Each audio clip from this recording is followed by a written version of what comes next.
Hyung-Sung Park versus Niam Jargal. Tumundumbari got canceled because Tumundumbari looked like he was going to be missing weight. Tomorrow night, just like in Perth, I'm going to take your boy out. Enjoy the cheers while you still can, boys. 185 DDP, 115 Weili Zhang, 114.5 Tatiana Suarez, 185 for Strickland, 155.5 for Tom Nolan, 145.5 Gabriel Santos, 135.5 Colby Thickness, 170 Mikhailov, 156 Cody Steele, 205 Hudolfo Bellato, 125 Wang Kong, 170.5 Jake Matthews, 156 Colin Salkild, 206 for Jimmy Crute, 263 Talishan Teixeira, 266 for Tafa, just making the heavyweight limit, 135.5 Alexander Topuria, 171 Kevin Jousset, 146 Jack Jenkins, 155.5 Jubilee, 170.5 Prado, 125.5 Bruno Brazil, and 156 for Rong Zhu. Dustin Poirier was talking with the Schmo and telling him that the UFC are working on his retirement fight for this summer in New Orleans. He says, it looks like this summer in New Orleans is close to happening for my retirement fight. A pay-per-view in New Orleans this summer is what I'm pushing for. Mario Batista versus Marlon Vera, rumored to be next. Mario Batista wanted to fight Henry Cejudo, but that got shut down. Cejudo's fighting Song Yadong in a couple weeks in Seattle. Fighting Vera is a good opportunity for Mario Batista. Vera's ranked number 6 and Batista's ranked number 10. A chance for Batista to move up 4 spots in the rankings. Vera's coming off a loss via decision to Davison Figueiredo, and Mario Batista's coming off a decision win over Jose Aldo. A lot of people didn't like that fight because it was mostly him pushing up Aldo against the fence, so consequently it was a boring fight. That fight might have been a bit of an anomaly though for Mario Batista. He's usually a pretty fast-paced striker, a lot of volume, and on the other hand, Chito Vera sometimes starts slow, but he has a lot of power and definitely a lot of durability, so it'll be an interesting fight. Alex Pereira in Sydney, Australia.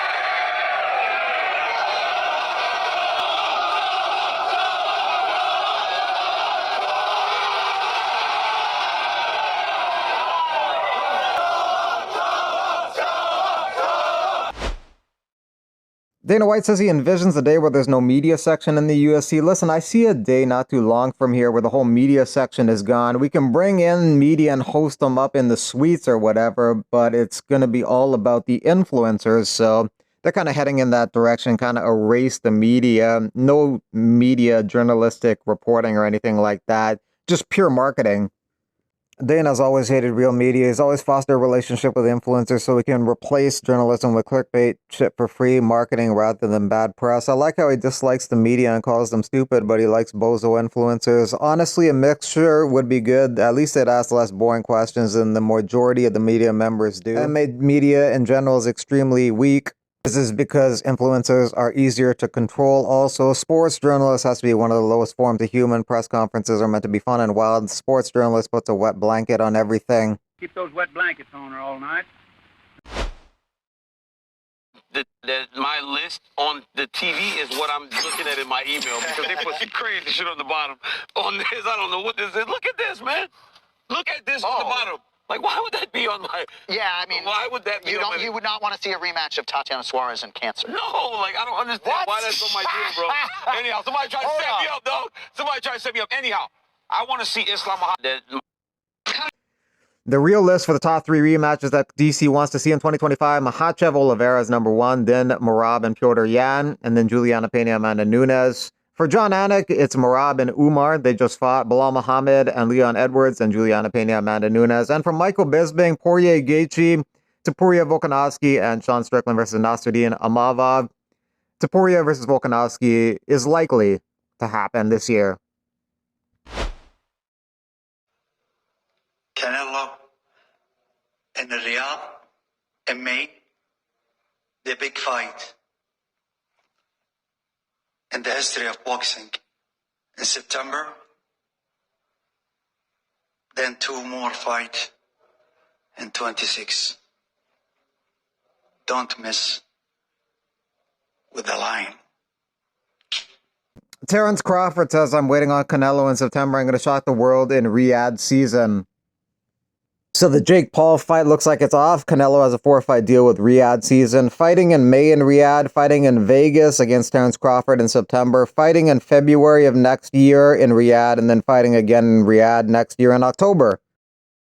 Breaking news, Canelo Alvarez ducked me, Jake Paul, and is now an own slave with no regard for the pride of the Mexican people who support him on U.S. soil. It's not surprising when his whole career he has done nothing for the sport of boxing outside the ring.